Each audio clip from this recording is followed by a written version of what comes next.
പരിശുദ്ധാത്മാവേ സഹായക, നിരന്തരമെന്നെ സഹായിക്കണേ. പരിശുദ്ധാത്മാവേ സഹായക, നിരന്തരമെന്നെ സഹായിക്കണേ.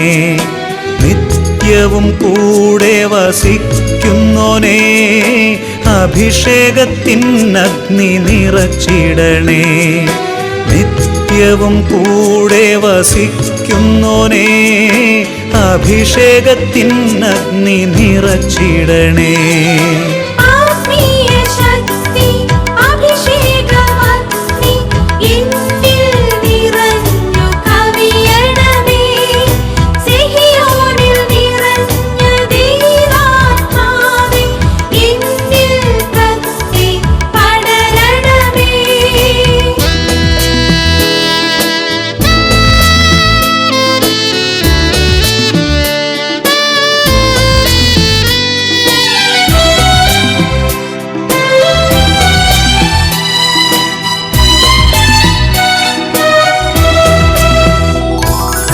എന്നുള്ളിൽ നിറയുന്ന ദൈവിക ശക്തി ലൗകിക ശക്തിയെ തകർത്തിടുന്നു. എന്നുള്ളിൽ നിറയുന്ന ദൈവിക ശക്തി ലൗകിക ശക്തിയെ തകർത്തിടുന്നു. പാപനീതി ന്യായ ബോധ്യങ്ങൾ ഹൃത്തിൽ നിറച്ചെന്നെ അഭിഷേചിക്കൂ. പാപനീതി ന്യായ ബോധ്യങ്ങൾ ഹൃത്തിൽ നിറച്ചെന്നെ അഭിഷേചിക്കൂ.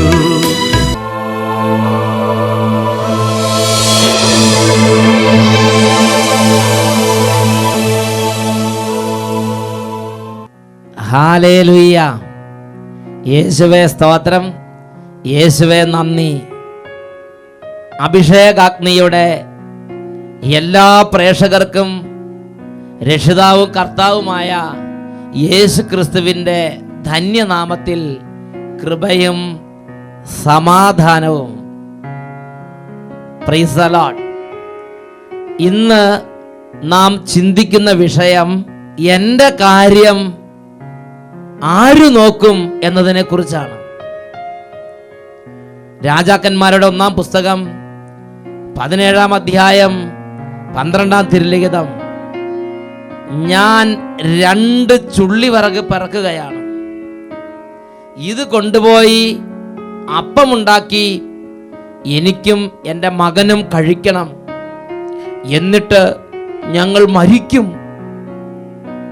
പാവപ്പെട്ടൊരു വിധവയുടെ അനാഥത്വത്തിൽ, ആരുമില്ലാത്തതിൻ്റെ വേദനയിൽ ഹൃദയം നൊന്ത് നിലവിളിക്കുന്ന ഒരു ഭാഗമാണ് ഈ തിരുലിഖിതങ്ങളിൽ നാം കാണുന്നത്. പ്രിയപ്പെട്ട ദൈവമക്കളെ, ഈ വചനത്തെക്കുറിച്ച് ചിന്തിക്കുന്നതിന് മുമ്പ് കഴിഞ്ഞ നാളുകളിൽ അഭിഷേകാഗ്നി പ്രോഗ്രാം കേട്ടപ്പോൾ ചില കുടുംബങ്ങളിലെ ആർക്കും സഹായിക്കാൻ പറ്റാത്ത സാഹചര്യങ്ങളിലേക്ക് ദൈവത്തിൻ്റെ അത്ഭുത ശക്തി വ്യാപരിച്ചതിനെ കുറിച്ച് അവർ നമുക്ക് വേണ്ടി വെളിപ്പെടുത്തുന്നത് നമുക്കൊന്ന് ശ്രദ്ധിക്കാം. അയർലൻഡിലുള്ള സിജോ മായ ദമ്പതികൾ അയർലൻഡിലെ ഡബ്ലിനിൽ നിന്ന് എഴുതുന്നതാണ് ഇന്ന് നിങ്ങളുടെ ശ്രദ്ധയിലേക്ക് കൊണ്ടുവരുന്നത്. ഞങ്ങൾക്ക് കഴിഞ്ഞ ഒക്ടോബർ മാസത്തിൽ 2009 ഒക്ടോബർ മാസത്തിൽ ഒരു പെൺകുഞ്ഞ് ജനിച്ചു. ചില കാരണങ്ങളാൽ ഞങ്ങൾക്ക് നാട്ടിൽ നിന്നും ആരെയും സഹായത്തിന് കൊണ്ടുവരുവാൻ സാധിച്ചില്ല. ഞങ്ങളുടെ മോൾ ജനിച്ചതിന് ശേഷം 2 ആഴ്ച കഴിഞ്ഞപ്പോൾ മുതൽ വല്ലാത്ത അസ്വസ്ഥതയുടെ പിടിയിലമർന്നു. രാത്രി ഒട്ടും ഉറങ്ങുന്നില്ല, നിർത്താതെ കരച്ചിലും ആരംഭിച്ചു. ഇത് 1.5 മാസത്തോളം തുടർന്നു. ഞങ്ങൾ ആകെ വിഷമിച്ചു. എന്തു ചെയ്യും? ഇവിടെ സഹായിക്കാനും ആരുമില്ല. ഞങ്ങൾ നിസ്സഹായ അവസ്ഥയിൽ നെടുവീർപ്പെടാൻ തുടങ്ങി. ആ സമയത്താണ് ഞങ്ങളുടെ ഒരു ഫ്രണ്ട് വഴി സഗിയോൻ ധ്യാന കേന്ദ്രത്തിലെ അഭിഷേകാഗ്നി പ്രോഗ്രാം വെബ്സൈറ്റിലുണ്ടെന്ന് അറിഞ്ഞത്. അങ്ങനെ കമ്പ്യൂട്ടറിൽ വെബ്സൈറ്റ് തുറന്ന് അഭിഷേകാഗ്നി പ്രോഗ്രാം കാണുകയും അഡോറേഷൻ്റെ സമയത്ത് ഞങ്ങൾ ഈ കുഞ്ഞിനെ സമർപ്പിച്ച് കരഞ്ഞ് പ്രാർത്ഥിക്കുകയും ചെയ്തു. അത്ഭുതമെന്ന് പറയട്ടെ, ഞങ്ങളുടെ മോളുടെ അസ്വസ്ഥതകൾ യേശുവിന്റെ നാമത്തിൻ്റെ അത്ഭുത ശക്തിയാൽ വിട്ടുപോയി. മോൾക്ക് നന്നായി ഉറങ്ങാൻ സാധിക്കുന്നു. മോളുടെ ശരീരത്തിൻ്റെ തളർച്ചകൾ മാറി, നിർത്താതെയുള്ള കരച്ചിലും വിട്ടുമാറിപ്പോയി. ഹല്ലേലൂയ. അയർലൻഡിലെ ഡബ്ലിൽ നിന്ന് സിജോ മായ ദമ്പതികൾ സാക്ഷ്യപ്പെടുത്തുകയാണ്. പ്രിയപ്പെട്ട ദൈവമക്കളെ, ഒരു നിമിഷം കണ്ണുകൾ അടച്ച് കുടുംബത്തിലെ ഓരോ സങ്കീർണ സാഹചര്യങ്ങളിലേക്ക് ദൈവത്തിൻ്റെ അത്ഭുത ശക്തി ഇറങ്ങാൻ വേണ്ടി ഇപ്പോൾ നമുക്ക് പ്രാർത്ഥിക്കാം. യോഹന്നാന്റെ സുവിശേഷം 8-ാം അധ്യായം 47-ാം തിരുലിഖിതം, ദൈവത്തിൽ നിന്നുള്ളവൻ ദൈവത്തിൻ്റെ വാക്ക് ശ്രവിക്കുന്നു, ദൈവത്തിൽ നിന്നുള്ളവൻ ദൈവത്തിൻ്റെ വാക്ക് ശ്രവിക്കുന്നു. ഈ നിമിഷം എല്ലാവരും ഹൃദയം തുറക്കട്ടെ. ഹൃദയത്തിലെ എല്ലാ അവസ്ഥകളിലേക്ക് ദൈവശക്തി വ്യാപരിക്കുന്നു. Hallelujah, hallelujah. ഓ ദൈവമേ, അങ്ങയുടെ വാക്ക് കേൾക്കാൻ തടസ്സമുണ്ടാക്കുന്ന വിധം ഓരോ ശരീരങ്ങളിലും കുടുംബങ്ങളിലും ഇപ്പോൾ കുടികൊള്ളുന്ന ഓരോ തരത്തിലുള്ള വിപരീത സാഹചര്യങ്ങൾ വിട്ടുമാറി പോകട്ടെ. ഓ ദൈവമേ, രോഗികളുടെ മേൽ അങ്ങയുടെ അത്ഭുതകരമായ സ്പർശനം ഇപ്പോൾ അവിടെ നൽകണമേ കർത്താവേ. ഓരോ തരത്തിലുള്ള വ്യതകൾ അനുഭവിച്ച് അങ്ങയുടെ നാമം വിളിച്ചപേക്ഷിക്കുന്ന ഓരോ കുടുംബങ്ങളിലേക്കും അങ്ങയുടെ അത്ഭുതകരമായ ശക്തി ഇപ്പോൾ വ്യാപരിക്കട്ടെ. ദൈവവചനം കേൾക്കുമ്പോൾ ഹൃദയത്തിൽ മല്ലടിക്കുന്ന അവസ്ഥകളും അവിശ്വാസവും ദുർചിന്തകളും ദുർബുദ്ധിയും കുടില ചിന്തകളും ദൈവമക്കളെ പീഡിപ്പിക്കുന്നുണ്ടെങ്കിൽ ഇപ്പോൾ യേശുവിന്റെ നാമത്തിൽ വിട്ടുമാറി പോകട്ടെ. ഹല്ലേലൂയ, ഹല്ലേലൂയ. ജ്ഞാനത്തിന്റെ പുസ്തകം 1-ാം അധ്യായം 3-ാം തിരുലിഖിതം, കുടില ബുദ്ധി മനുഷ്യനെയും ദൈവത്തെയും തമ്മിൽ അകറ്റിക്കളയുന്നു. ദൈവവചനത്തോട് മല്ലടിക്കുന്ന കുരുടു പിടിച്ച എല്ലാ ചിന്തകളെയും യേശുനാമത്തിൽ ശാസിക്കുന്നു, വിട്ടുമാറി പോകട്ടെ. ഹല്ലേലൂയ, ഹല്ലേലൂയ. ദൈവമക്കൾക്ക് തെളിഞ്ഞ ചിന്ത, തെളിഞ്ഞ ബുദ്ധി, വിശ്വാസ അഭിഷേകം, ആത്മീയ കൃപകൾ ഇപ്പോൾ സമൃദ്ധമായി ലഭിക്കട്ടെ. പ്രാർത്ഥന വരങ്ങൾ നിറയട്ടെ. ആത്മീയ അഭിഷേകങ്ങളെ ജ്വലിക്കട്ടെ. Hallelujah, hallelujah. മന്ദിച്ച ഹൃദയങ്ങൾ, മരവിച്ച മനസ്സുകൾ യേശുവിന്റെ നാമത്തിൽ പുതുജീവൻ പ്രാപിക്കട്ടെ. Hallelujah, hallelujah. യേശുവേ ആരാധന, ആരാധന. യേശുവേ സ്തോത്രം, യേശുവേ നന്ദി, യേശുവേ സ്തോത്രം, യേശുവേ നന്ദി, യേശുവേ സ്തോത്രം, യേശുവേ ആരാധന. Price the Lord. ഹല്ലേലൂയ.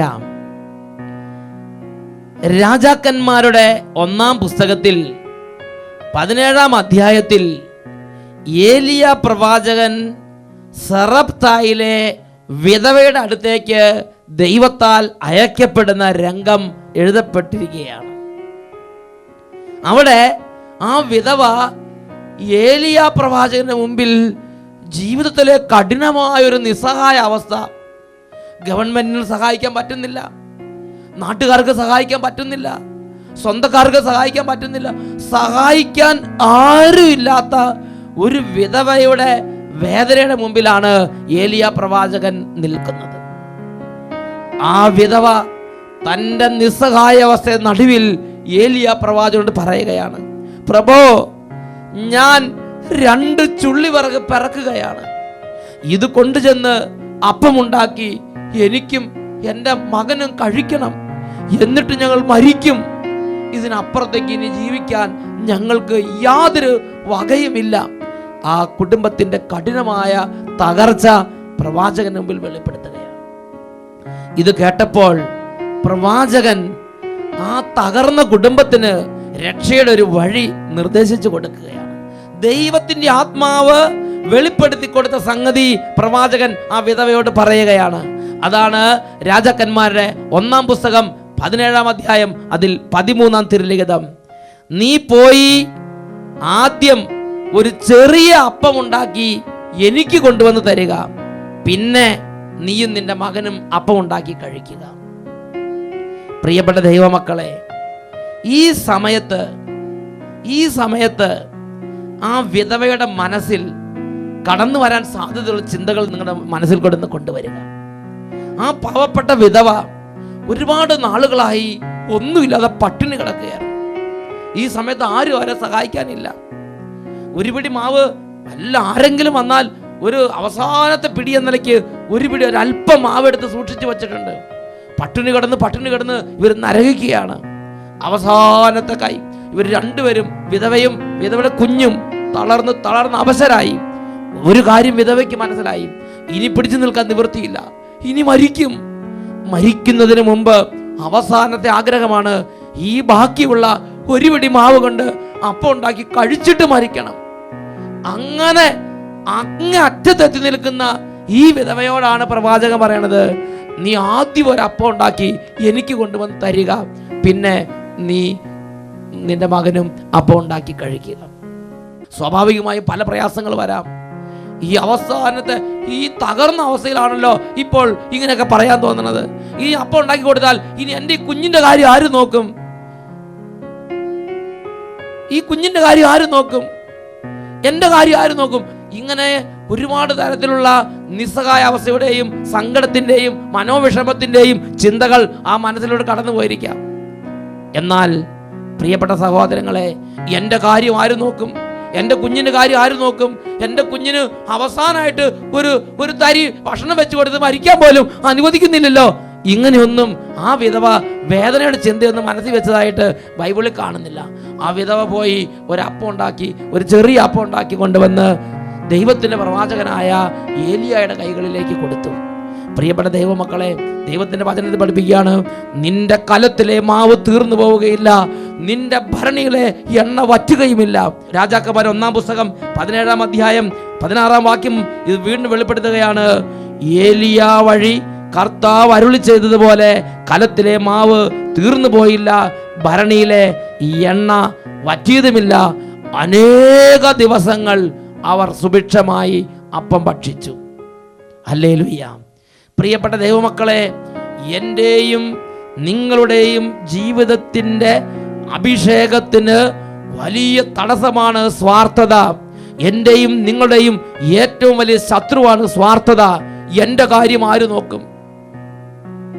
ദൈവിക കാര്യങ്ങൾക്ക് വേണ്ടി പുറപ്പെടുമ്പോൾ, ദൈവരാജ്യ വേലയ്ക്ക് വേണ്ടി പുറപ്പെടുമ്പോൾ, പ്രാർത്ഥനാ ഗ്രൂപ്പിലെ പ്രവർത്തനങ്ങൾക്ക് വേണ്ടി പുറപ്പെടുമ്പോൾ, ഇടവകയിൽ ഓരോ കാര്യങ്ങൾക്ക് വേണ്ടി പുറപ്പെടുമ്പോൾ, സഭയ്ക്ക് വേണ്ടി പുറപ്പെടുമ്പോൾ, സഭാ ശുശ്രൂഷയ്ക്ക് വേണ്ടി പുറപ്പെടുമ്പോൾ, ദൈവരാജ്യത്തിന് വേണ്ടി നിലകൊള്ളുമ്പോൾ, സാത്താൻ ദൈവമക്കളുടെ ഹൃദയത്തിൽ കൊണ്ട് ചിന്തയാണ്, എൻ്റെ കാര്യം ആര് നോക്കും? എൻ്റെ കുടുംബത്തിൻ്റെ കാര്യം ആര് നോക്കും? എൻ്റെ കുഞ്ഞുങ്ങളെല്ലാം വളർന്നു വലുതായിക്കൊണ്ടിരിക്കുകയാണ്, എൻ്റെ കുട്ടികളുടെ കാര്യം ആര് നോക്കും? താൻ പാതി ദൈവം പാതി. സഭയ്ക്ക് വേണ്ടി ഇങ്ങനെ പണിത് നടന്നാൽ നാളെ എൻ്റെ ഒരു ആവശ്യം വരുമ്പോൾ സഭ എൻ്റെ കൂടെ ഉണ്ടാകുമോ? ദൈവരാജ്യത്തിന് വേണ്ടി പണിത് നടന്ന് അവസാനം എൻ്റെ സ്ഥിതി എന്താവും? എൻ്റെ കുഞ്ഞുങ്ങൾ വളർന്നു വരികയാണ്, ഈ കുഞ്ഞുങ്ങളുടെ കാര്യം ആര് നോക്കും? ഒരുപാട് ദൈവരാജ്യ വേലക്കാരെ പിന്നോട്ട് വലിക്കുന്ന വലിയൊരു തകർച്ചയുടെ ചിന്തയാണ് ഈ എൻ്റെ കാര്യം ആര് നോക്കും? എൻ്റെ കുടുംബത്തിൻ്റെ കാര്യം ആര് നോക്കും? എൻ്റെ മക്കളുടെ കാര്യം ആര് നോക്കും? ദൈവവചനപ്രകാരം ജീവിക്കാൻ തടസ്സപ്പെടുത്തുന്ന സാത്താന്റെ വലിയൊരു കുതന്ത്രമാണിത്. ഞാൻ സത്യസന്ധമായി ഓഫീസിൽ പ്രവർത്തിച്ചാൽ, ഞാൻ നീതിനിഷ്ഠമായി പ്രവർത്തിച്ചാൽ, എൻ്റെ ഓഫീസിൽ നിന്ന് ഞാൻ ഒരുപക്ഷെ ജോലി രാജിവെച്ച് പോകേണ്ടി വരും. ഞാൻ സത്യസന്ധമായി രാഷ്ട്രീയ പ്രവർത്തനം ചെയ്താൽ ഒരുപക്ഷെ ഞാൻ രാഷ്ട്രീയ പ്രവർത്തനം നിർത്തേണ്ടി വരും. ഞാൻ ദൈവവചന പ്രകാരം ബിസിനസ് ചെയ്താൽ എൻ്റെ ബിസിനസ് തകർന്നു പോകും. പിന്നെ എൻ്റെ കുടുംബം ആര് നോക്കും? എൻ്റെ ഭാവി എന്താവും? ഒരുപാട് തരത്തിലുള്ള അരക്ഷിതാവസ്ഥയുടെ ചിന്ത, സ്വാർത്ഥയുടെ ചിന്ത. പ്രിയപ്പെട്ട ദൈവമക്കളെ, ഈ കാര്യത്തെക്കുറിച്ച് ദൈവത്തിൻ്റെ ഹിതം എന്താണ് എന്ന് ഞാനും നിങ്ങളും മനസ്സിലാക്കണം. യോഹന്നാന്റെ സുവിശേഷത്തിൽ 8-ാമത്തെ അധ്യായത്തിൽ 50-ാമത്തെ തിരുലിഖിതം വചനം പഠിപ്പിക്കുന്നു, ഞാൻ എൻ്റെ മഹത്വം അന്വേഷിക്കുന്നില്ല, അത് അന്വേഷിക്കുന്നവനും വിധികർത്താവുമായ ഒരുവനുണ്ട്. എനിക്ക് വേണ്ടി എൻ്റെ മഹത്വം അന്വേഷിക്കുന്ന ഒരുവനുണ്ട്, എൻ്റെ കുടുംബം അന്വേഷിക്കുന്ന ഒരുവനുണ്ട്, എൻ്റെ കാര്യം നോക്കുന്ന ഒരുവനുണ്ട്. ഇത് ഞാനും നിങ്ങളും മനസ്സിലാക്കണം. എൻ്റെ സ്വർഗസ്ഥനായ അപ്പനെ കുറിച്ച്, എൻ്റെ സ്വർഗസ്ഥനായ പപ്പയെ കുറിച്ച്, എൻ്റെ സ്വർഗസ്ഥനായ പിതാവിനെ കുറിച്ച് ഞാനും നിങ്ങളും മനസ്സിലാക്കണം. എനിക്ക് വേണ്ടി എൻ്റെ കാര്യം നോക്കുന്ന ഒരുവനുണ്ട് എന്ന് ഹൃദയം കൊണ്ട് ഉറപ്പായി ബോധ്യപ്പെടണം. യേശുവിന് ആ ബോധ്യമുണ്ടായിരുന്നത് കൊണ്ട് യേശുവിൻ്റെ ജീവിതത്തിൽ ശത്രുക്കളുടെ മുമ്പിൽ യേശു ഒരിക്കലും പതറിയില്ല, പ്രതികൂലത്തിന് മുമ്പിൽ യേശു ഒരിക്കലും പതറിയില്ല. യേശു പറഞ്ഞു, എൻ്റെ മഹത്വം അന്വേഷിക്കുന്നവനും വിധികർത്താവുമായ ഒരുവനുണ്ട്. അവൻ ജീവിക്കുന്ന ദൈവമാണ്, ജീവിക്കുന്ന ഒരു ദൈവമുണ്ട്. അവൻ എനിക്ക് വേണ്ടി നോക്കുന്നവനാണ്, അവൻ എനിക്ക് വേണ്ടി കരുതുന്നവനാണ്, അവൻ എനിക്ക് വേണ്ടി പ്രവർത്തിക്കുന്നവനാണ്. ഈ ബോധ്യം യേശുവിൻ്റെ ഹൃദയത്തിൽ ശക്തമായി യേശു കർത്താവ് സൂക്ഷിച്ചിരുന്നു. അതുകൊണ്ട് ജീവിതത്തിൽ ഒരിക്കലും അരക്ഷിതാവസ്ഥയിലോ ഭയത്തിലോ ദൈവത്തിൻ്റെ ഇഷ്ടം നിറവേറ്റുന്നതിൽ നിന്ന് പിന്തിരിഞ്ഞു പോകാൻ യേശു ക്രിസ്തുവിന്റെ ജീവിതത്തിൽ ഇട വന്നിട്ടില്ല. യോഹന്നാന്റെ സുവിശേഷത്തിൽ 9-ാം അധ്യായത്തിൽ 31-ാം വാക്യം, യോഹന്നാൻ 9:31, ദൈവത്തെ ആരാധിക്കുകയും അവൻ്റെ ഇഷ്ടം നിറവേറ്റുകയും ചെയ്യുന്നവന്റെ പ്രാർത്ഥന ദൈവം കേൾക്കും. യോഹന്നാൻ 9:31, ദൈവത്തെ ആരാധിക്കുകയും അവന്റെ ഇഷ്ടം നിറവേറ്റുകയും ചെയ്യുന്നവന്റെ പ്രാർത്ഥന ദൈവം കേൾക്കും. ഹല്ലേലൂയ. ആ ഒരു വ്യക്തിയുടെ അടുക്കൽ ദൈവം ഉണ്ട്. ദൈവം അവന് വേണ്ടി പ്രവർത്തിക്കും. അവന്റെ കാര്യം നോക്കുന്ന ദൈവം ഉണ്ട്. ഹല്ലേലൂയ. പ്രിയപ്പെട്ട ദൈവമക്കളെ, ഈ ജീവിതത്തിൽ ദൈവം എന്നെയും നിങ്ങളെയും ഈ ഭൂമിക്ക് മുകളിലേക്ക് വെച്ചിരിക്കുന്നത് ഞാൻ എൻ്റെ കാര്യം നോക്കി നടത്താൻ വേണ്ടിയല്ല. എൻ്റെ കുടുംബത്തെയും എൻ്റെയും കാര്യം നോക്കി ജീവിച്ച് അങ്ങനെ എല്ലാം നന്നായി ചെയ്ത് ഇവിടുന്ന് മരിച്ചു പോകുമ്പോൾ, പ്രിയ സ്നേഹിത, പ്രിയ ദൈവ പൈതലേ, നിന്റെ ജീവിതം ഒരു പരാജയമാണ്. ദൈവവചനപ്രകാരം നീ നിന്റെ എല്ലാ കാര്യവും നോക്കി, നിന്റെ കുടുംബത്തിന്റെ എല്ലാ കാര്യവും നോക്കി എല്ലാം മനോഹരമായി ചെയ്ത് കടന്നു പോയാലും ദൈവവചനപ്രകാരം നിന്റെ ജീവിതം ഒരു പരാജയമാണ്. കാരണം എന്ത്? കൊരിന്ത്യർക്കാർക്ക് എഴുതിയ 1-ാം ലേഖനം 10-ാം അധ്യായം അതിൽ 31-ാം തിരുലിഖിതം, അതിനാൽ നിങ്ങൾ ഭക്ഷിക്കുകയോ പാനം ചെയ്യുകയോ ചെയ്യുമ്പോൾ അതെല്ലാം ദൈവമഹത്വത്തിനായി ചെയ്യുവീൻ. നിങ്ങൾ ഇരുന്നാലും എഴുന്നേറ്റാലും തിന്നാലും കുടിച്ചാലും നടന്നാലും ഓടിയാലും ജോലി ചെയ്താലും വിശ്രമിച്ചാലും ഉറങ്ങിയാലും ഉണർന്നാലും നിങ്ങൾ അതെല്ലാം ദൈവത്തിൻ്റെ മഹത്വത്തിനായി ചെയ്യുവീൻ. ഈ ഭൂമുഖത്ത് എന്നെയും നിങ്ങളെയും ദൈവം വെച്ചിരിക്കുന്നത് എൻ്റെയും നിങ്ങളുടെയും കാര്യം നോക്കാൻ വേണ്ടിയല്ല, പിന്നെയോ ദൈവ മഹത്വത്തിന് വേണ്ടി ജീവിക്കേണ്ടതിനത്രേ. ദൈവ മഹത്വത്തിന് വേണ്ടി ജീവിക്കണം. ഞാനും നിങ്ങളും ഓരോ ദിവസവും ജീവിതം കഴിഞ്ഞ് രാത്രിക്ക് കടക്കാൻ പോകുമ്പോൾ ചിന്തിക്കേണ്ട ഒരു വിഷയമാണിത്. എൻ്റെ ഇന്നത്തെ ജീവിതം കൊണ്ട് ദൈവനാമം ഞാൻ മഹത്വപ്പെടുത്തിയോ? ഞാൻ ദൈവത്തെ മഹത്വപ്പെടുത്തിയോ? എൻ്റെ ജീവിതം കൊണ്ട് ഞാൻ ദൈവത്തെ എത്രമാത്രം മഹത്വപ്പെടുത്തി? കൊളോസോസ് ലേഖനത്തിൽ 3-ാം അധ്യായത്തിൽ 17-ാം തിരുലിഖിതം, വാക്കാലോ പ്രവൃത്തിയാലോ നിങ്ങൾ എന്തെങ്കിലും ചെയ്താൽ അതെല്ലാം കർത്താവായ യേശു ക്രിസ്തുവിന്റെ നാമം വഴി പിതാവായ ദൈവത്തിന് കൃതജ്ഞത അർപ്പിച്ചുകൊണ്ട് അവന്റെ നാമത്തിൽ ചെയ്യുവിൻ. യേശു ക്രിസ്തുവിന്റെ നാമത്തിൽ പിതാവിനെ മഹത്വപ്പെടുത്തിക്കൊണ്ടുള്ള ജീവിതമാണ് എന്നിൽ നിന്നും നിങ്ങളിൽ നിന്നും വിശുദ്ധ വചനങ്ങൾ ആവശ്യപ്പെടുന്നത്. പ്രിയപ്പെട്ട ദൈവമക്കളെ, ഈ ഒരു ജീവിതം എനിക്ക് നിങ്ങൾക്ക് തോന്നിയത് പ്രവർത്തിക്കാൻ വേണ്ടിയുള്ളതല്ല. അങ്ങോട്ട് പോകാൻ തോന്നുമ്പോൾ അങ്ങോട്ട് പോവുക, ഇങ്ങോട്ട് പോകാൻ തോന്നും ഇങ്ങോട്ട് പോവുക, അതിനു വേണ്ടിയുള്ളതല്ല ഈ ജീവിതം. കള്ളു കുടിക്കാൻ തോന്നും കള്ളു കുടിക്കുക, തിന്നാൻ തോന്നും തിന്നുക, ഓടാൻ തോന്നും ഓടുക, അതിനു വേണ്ടിയുള്ളതല്ല ഈ ജീവിതം. വിശുദ്ധലേഖനം പറയാണ്, എഴുതപ്പെട്ടിരിക്കുന്നത് പോലെ അവർ തിന്നാനും കുടിക്കാനും ഇരിക്കുകയും നൃത്തം ചെയ്യാൻ എഴുന്നേൽക്കുകയും ചെയ്തു. ഇങ്ങനെ ജഡത്തിന്റെ വെറിക്കുത്തുകൾക്ക് വേണ്ടി അങ്ങനെ അരാജകത്വത്തിന് വിട്ടുകൊടുക്കാനുള്ളതല്ല ഈ ജീവിതം. ഈ ജീവിതം എനിക്ക് നിങ്ങൾക്ക് കർത്താവ് നൽകിയിരിക്കുന്നത് ദൈവത്തിന്റെ മഹത്വത്തിന് വേണ്ടി ജീവിക്കാൻ വേണ്ടി അത്രേ. ദൈവത്തിന്റെ മഹത്വത്തിന് വേണ്ടി ജീവിക്കുക. അങ്ങനെ ദൈവത്തിന്റെ മഹത്വത്തിന് വേണ്ടി ജീവിക്കുമ്പോൾ വരുന്ന എല്ലാ കാര്യങ്ങളും ഞാനും നിങ്ങളും ഏറ്റെടുക്കണം. ഞാനും നിങ്ങളും ഏറ്റെടുക്കണം. അതിൽ വിജയമുണ്ടാകാം, പരാജയമുണ്ടാകാം, ഉയർച്ചയുണ്ടാകാം, താഴ്ചയുണ്ടാകാം. ഉയർച്ച വരുന്നത് മാത്രം എടുക്കുകയും താഴ്ച വരുമ്പോൾ വേണ്ടെന്ന് ചിന്തിക്കുകയും ചെയ്യുന്ന ആ രീതി അല്ല ഒരു ക്രിസ്തീയ പൈതലിന്റെ രീതി. ദൈവത്തിന്റെ മഹത്വത്തിന് ഉപയുക്തമാകുന്ന എല്ലാം ഞാനും നിങ്ങൾ സ്വീകരിക്കണം. നിങ്ങളൊന്ന് ചിന്തിച്ചു നോക്ക്. പത്രോസ് അപ്പസ്തോലൻ വചനം പ്രസംഗിച്ചു, 3000 പേര് മാനസാന്തരപ്പെട്ടു.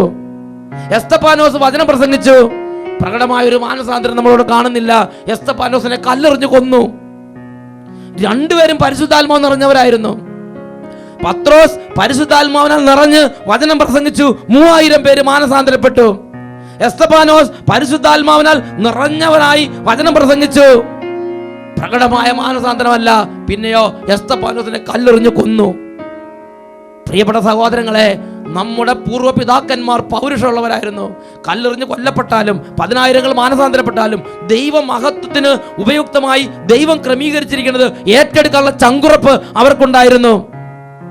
പ്രിയപ്പെട്ട സഹോദരങ്ങളെ, വചന ശുശ്രൂഷ ചെയ്തപ്പോൾ 10000 മാനസാന്തരപ്പെട്ടാലും ഒരു കുടുംബം മാനസാന്തരപ്പെട്ടാലും ചിലപ്പോൾ ലിദിയായെ പോലെ ഒരു വ്യക്തിയാണ് മാനസാന്തരപ്പെടുന്നതെങ്കിലും ദൈവമഹത്വത്തിന് വേണ്ടി ദൈവം ക്രമീകരിച്ചതിൽ സന്തോഷിക്കാൻ ദൈവമഹത്വത്തെ ഓർത്താണ് ഞാൻ നിങ്ങൾ സന്തോഷിക്കേണ്ടത്. എത്ര 10000 മാനസാന്തരപ്പെട്ടു എന്നതിലല്ല എൻ്റെ നിങ്ങളുടെ സന്തോഷം. ദൈവമഹത്വം ഉണ്ടായോ അതിലാണ് സന്തോഷിക്കുന്നത്. Hallelujah, hallelujah. പ്രിയപ്പെട്ട സഹോദരങ്ങളെ, ഞാനും നിങ്ങളും എന്ത് ചെയ്തു എന്നതിലല്ല നമ്മുടെ അഭിമാനം.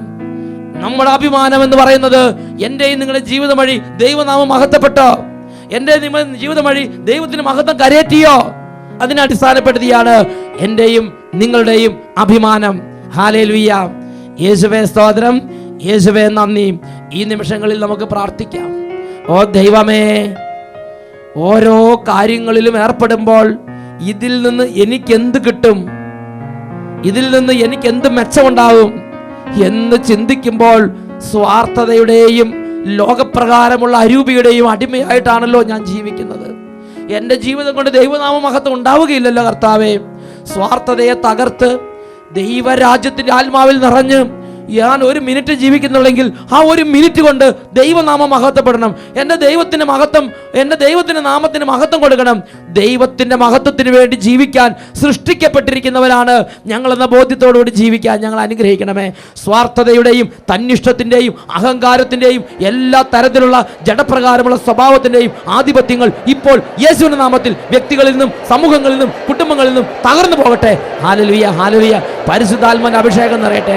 എൻ്റെ ജീവിതം കൊണ്ട് ദൈവനാമം മഹത്വപ്പെടണം. എൻ്റെ ജീവിതം കൊണ്ട് ദൈവരാജ്യം ഉയരണം. അതിന് തക്കവണ്ണം ദൈവരാജ്യത്തിൻ്റെ അഭിഷേകം ഹൃദയങ്ങളിലേക്ക് വ്യാപരിക്കട്ടെ. Hallelujah, hallelujah. യേശുവേ ആരാധന, ആരാധന.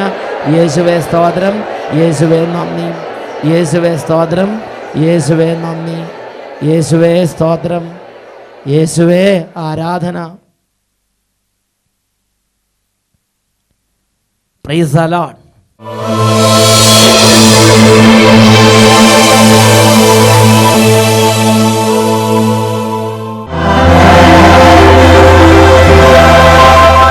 ഹല്ലേലൂയ.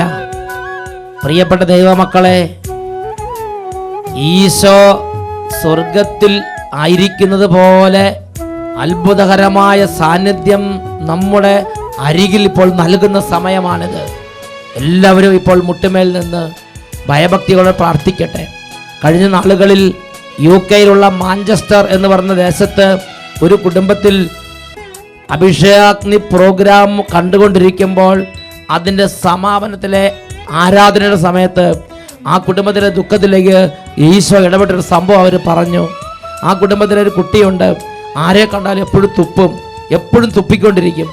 അത് എത്ര ചികിത്സിച്ചിട്ടും മാറുന്നില്ല.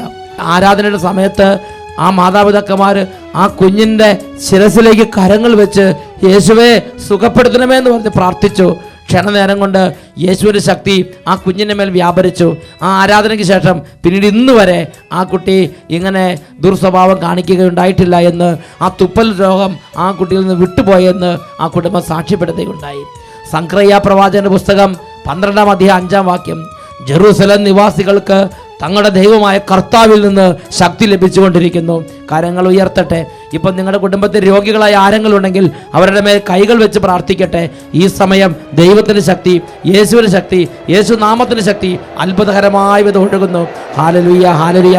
ഓ ദൈവമേ, അങ്ങയുടെ ശരീരത്തിൽ നിന്ന് രോഗികളിലേക്ക് ശക്തി ഒഴുകിക്കൊണ്ടിരിക്കട്ടെ, ദുഃഖിതരിലേക്ക് ശക്തി ഒഴുകിക്കൊണ്ടിരിക്കട്ടെ. ആർക്കും സഹായിക്കാൻ പറ്റാത്ത വിധം ഓരോ തകർച്ചകളിലേക്ക് വീണുപോയവരിലേക്ക് അങ്ങയുടെ ശക്തി വ്യാപരിച്ചുകൊണ്ടിരിക്കട്ടെ. കഠിന പാപികളിലേക്കാണ് ശക്തി വ്യാപരിച്ചുകൊണ്ടിരിക്കട്ടെ. മദ്യപാനികളിലേക്കാണ് ശക്തി വ്യാപരിച്ചുകൊണ്ടിരിക്കട്ടെ. ഓ ദൈവമേ, സാമ്പത്തികമായി തകർന്നവരിലേക്ക് അങ്ങയുടെ ശക്തി വ്യാപരിച്ചുകൊണ്ടിരിക്കട്ടെ. യേശുവിൻ്റെ നാമത്തിൻ്റെ അഗ്നിപ്രവാഹം ഇപ്പോൾ കുടുംബങ്ങളിലേക്കും സമൂഹങ്ങളിലേക്കും സ്ഥാപനങ്ങളിലേക്കും വ്യാപരിക്കട്ടെ. ഇപ്പോൾ കൈകൾ വെച്ച് പ്രാർത്ഥിച്ചുകൊണ്ടിരിക്കുന്ന ഓരോ രോഗികളും യേശു നാമത്തിൽ സൗഖ്യം പ്രാപിക്കട്ടെ. Hallelujah, hallelujah. യേശുവേ ആരാധന, യേശുവേ സ്തോത്രം.